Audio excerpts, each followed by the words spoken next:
The principles that are found in the Bible are actually giving us an upper hand to understand how to reign in life.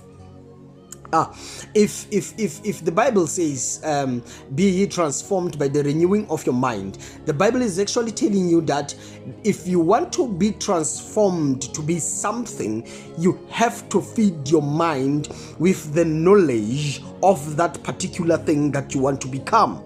If you want to be an entrepreneur who specializes in cooking, you cannot be a cook if you don't feed your mind with cooking information.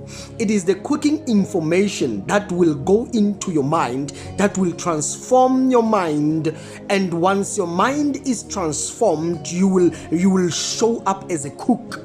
You cannot be a police official who has not been trained and been given information concerning the security of the country and how to render the service to the community. You can never be any individual that you can think of without actually giving yourself time to bite and to eat the information that is relevant to what you want to become. Be ye transformed by the renewing of your mind. You don't just dream to become something, you dream to become something and you look for information of that particular thing. And when you have consumed enough information, a transformation will take place.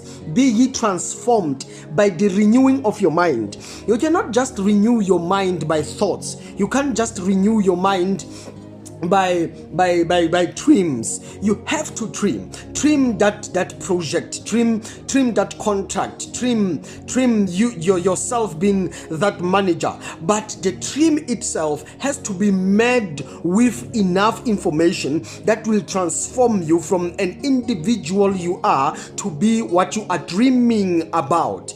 Everything that we desire is actually out there for us to go and get. And when you go and get, you have to understand that you have to feed your mind with the necessary information for you to become that. You don't have to introduce yourself as a pastor when you have fed your mind with that. When you everywhere you go, even if you have flaws, but people will identify you as a pastor because of the information you have fed yourself, the way you conduct yourself, the way you speak, how you think and how you handle stuff. People will tell from afar without you trying to convince them that you are a prophet, They will see by how you do things, because you have stuffed your face with necessary information that will transform how you think, and how you think will determine who you are. The thinking process of a human being is actually what makes them who they are. A criminal is not a criminal because they look like a criminal. A criminal is a criminal because they think like a criminal. A crook is a crook because they think like a crook. So you have to understand that anything that you want to pursue, you have to feed your mind the information necessary for that transformation to take place. Listen, Romans chapter number 12 verse number 2. Be ye transformed by the renewing of your mind. Shalom.